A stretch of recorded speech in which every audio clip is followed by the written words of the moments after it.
കുട്ടിപ്പട്ടാളം കൂടെ വന്നില്ലേ?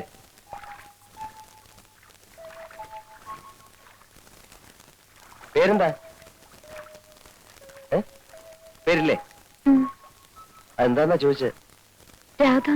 രാധയുടെ കാരണവന്മാര് രാവിലെ കല്യാണാലോചിച്ച് വീട്ടിൽ വന്നിരുന്നു. നിൽക്കൂ.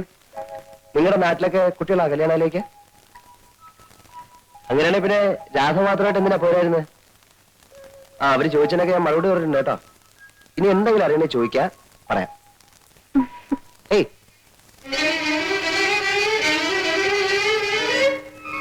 കൊള്ളാം, നല്ല പെൺകുട്ടി. കല്യാണം കഴിക്കുന്നെങ്കിൽ ഇതുപോലെ പെണ്ണെ കഴിക്കും. പരിഷ്കാരത്തിന്റെ ചായം പൊള്ളാത്തും. അല്ല എങ്കിൽ പിന്നെ ഈ കുട്ടിയെ തന്നെ ആലോചിച്ചാൽ എന്താ?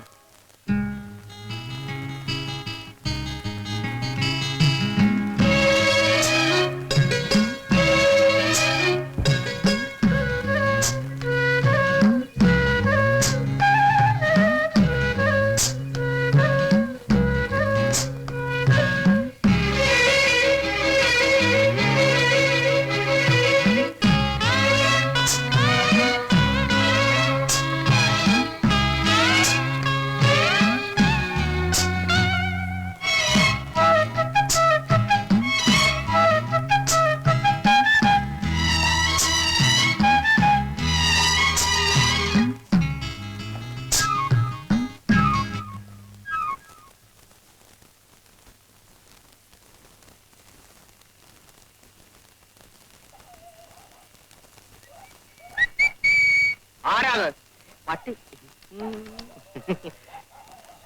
അല്ല, ചേട്ടൻ എന്താ കസേര പിടിച്ചിട്ട് വഴി മുടക്കിയിരിക്കുന്നേ? പട്ടിയും പൂച്ചൊന്നകത്തേക്ക് കയറാതിരിക്കാനാ. ഞാനൊരു സഹായം ചോദിക്കാനാ വന്നെ. സഹായം ചോദിക്കൽ പകലായാ പോരെ? വളരെ അർജന്റാണ് ചേട്ടാ. വളരെ നീണ്ട കാര്യമാണെങ്കിൽ നമുക്ക് നാളെ കാലത്തെ സംസാരിക്കാം. ചുരുക്കി പറയാം.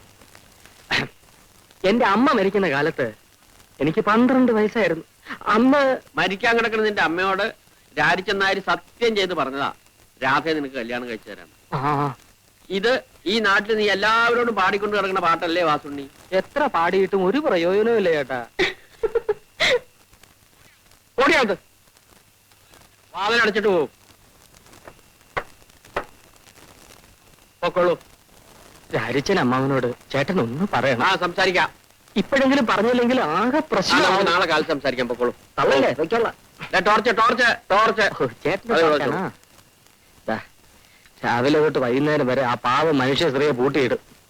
വയസ്സ് കാലത്തൊരു ചെറുപ്പക്കാരിയെ കല്യാണം കഴിച്ച് ബാക്കിയുള്ള ആണുങ്ങൾക്ക് ഈ പറമ്പ് കാലി കുത്തിക്കൂടുന്ന.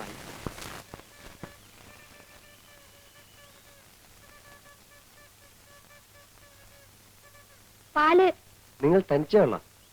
അതെ. ചേച്ചി എന്തി? ചേച്ചി വീട്ടിലുണ്ട്. എന്താ വരാത്ത? ചേച്ചിക്ക് നാണം. നാണോ? എന്തിനാ? എന്തിനാന്നും ഞങ്ങൾക്ക് അറിയില്ല. എന്നാലേ ചേച്ചിയോട് ഇങ്ങോട്ട് വരാൻ പറയോ? പറഞ്ഞാലും ചേച്ചി വരില്ല. അതെന്താ? നാണം. ഞാനേ ഒരു എഴുത്തെഴുതി തന്നാലേ അത് ചേച്ചിക്ക് കൊടുക്കും. കൊടുക്കാം. ഇയാൾക്ക് ചേച്ചി കാണണമെങ്കിൽ വീട്ടിൽ വന്ന് കണ്ടൂടെ? ചെലുപ്പി ഇയാൾക്ക് ഞാനാവും. അത് ശരിയാ.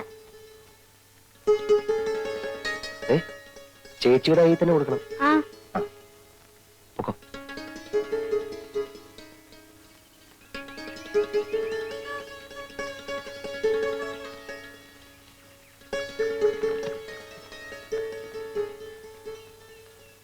പ്രിയപ്പെട്ട രാധേ, പ്രിയപ്പെട്ട രാധേന്ന് വളരെ അത്യാവശ്യമായി ഒന്ന് കാണണം, വരുമോ എന്ന് ഞാൻ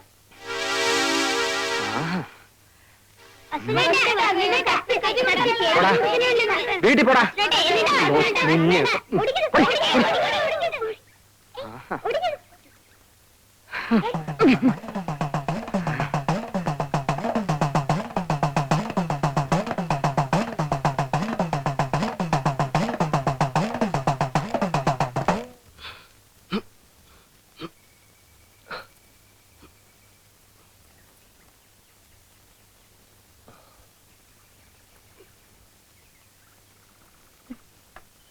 ചേച്ചി, അയാള് ചേച്ചിക്ക് ഒരു കത്ത് എഴുതുന്നു. എന്നിട്ട് എവിടെ? വഴിക്ക് വെച്ച് വാസുണ്ണീട്ടും വാങ്ങിച്ചു. നിങ്ങൾ എന്തിനാ കൊടുത്തത്? കൊടുത്തതല്ല, എന്റെ തട്ടിപ്പറിച്ചതാ. തട്ടിപ്പറിക്കാൻ എന്തിനു സമ്മതിച്ചു വേഗം പോയി വാങ്ങിട്ട് വാ. ഇല്ല പോടാ. വേണമെങ്കിൽ ചേച്ചി പോയി വാങ്ങിക്കോ. എന്താണ് തലാര ഓടിക്കുന്നത്? ഞാൻ ഇപ്പൊ പറയും. എന്താടാ? ഒന്നുമില്ലമ്മേ, ഞങ്ങള് വെറുതെ കളിച്ചതാ. കളിച്ചതല്ലമ്മേ, സുവേട്ടനെ തല്ല ഓടിച്ചതാ. എന്താ കാര്യം ഒന്ന് പറയടി. അമ്മേ ഞാൻ പറയാം.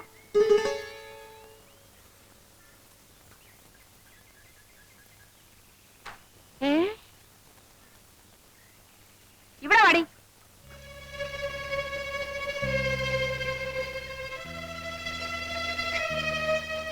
എന്റെ പൊന്നു മോളെ, ഇപ്പോഴെങ്കിലും നിനക്കൊരാളെ ഇഷ്ടമായല്ലോ. വാ മോളെ.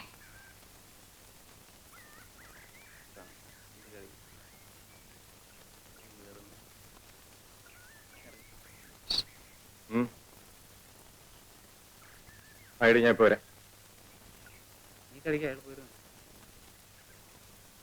ഒരാളെ ഒന്ന് തല്ലി തരണം. അല്ല ആളാരാ? ആളെ ഞാൻ കാണിച്ചു തരാം. പക്ഷെ കേശവൻ ചേട്ടൻ ഒറ്റയ്ക്ക് പോരാ, ആളൊത്തിരി കരുത്തനാ. ഒരു 2-3 പേരും കൂടെ വേണം. കാശ് എത്ര തരും? കാശൊക്കെ ഞാൻ തരാമെന്നേ. നമ്മളിനി അങ്ങനെ വല്ലതും ഉണ്ടോ? ഞാനില്ലേ. അതുകൊണ്ടാ കടം പറ്റില്ലെന്ന് പറഞ്ഞത്. ചേട്ടാ, എന്റെ കല്യാണം കഴിഞ്ഞിട്ട് ചേട്ടന് ആവശ്യമുള്ള പണം ഞാൻ തരാം. എന്നാ പിന്നെ കല്യാണം കഴിഞ്ഞിട്ടല്ല, അയ്യോ, അതിന് മുമ്പ് കല്യാണം. 50 രൂപ വെച്ചിട്ട് കാര്യം പറഞ്ഞാൽ മതി. 50 രൂപയ്ക്ക് ഞാൻ എവിടെ പോവും? പിന്നെ സാറേ, ആ വാസുണ്ണിയാ? സാറേ ഓഫീസ് വിട്ട് വരികയായിരിക്കും.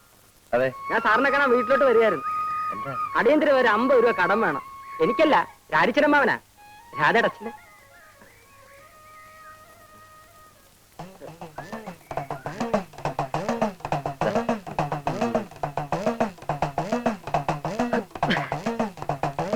ഈ വിവരം ഞാൻ ഒരിക്കലും മറക്കില്ല സാർ. സാറിന് 8-8 മണിക്ക് വീട്ടിൽ ഉണ്ടാവോ? എന്താ കാര്യം? തരാനാ. ഏയ്,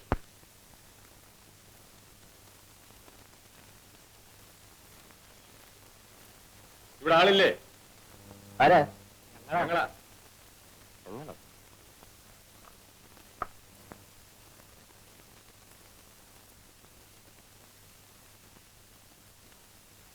എന്താ?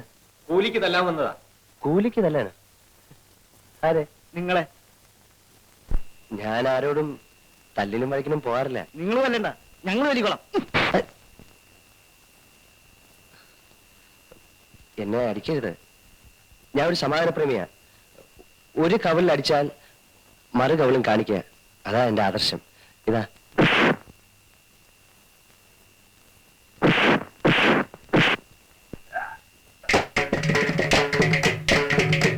അപ്പൊ താനല്ലയോ പറഞ്ഞു സമാധാന പ്രേമിയാണെന്ന്? അത് ഞാൻ പണ്ടൊരു പുസ്തകത്തിൽ വായിച്ചതാ. ഇപ്പോഴത്തെ കാലത്ത് അത് പറ്റത്തില്ല.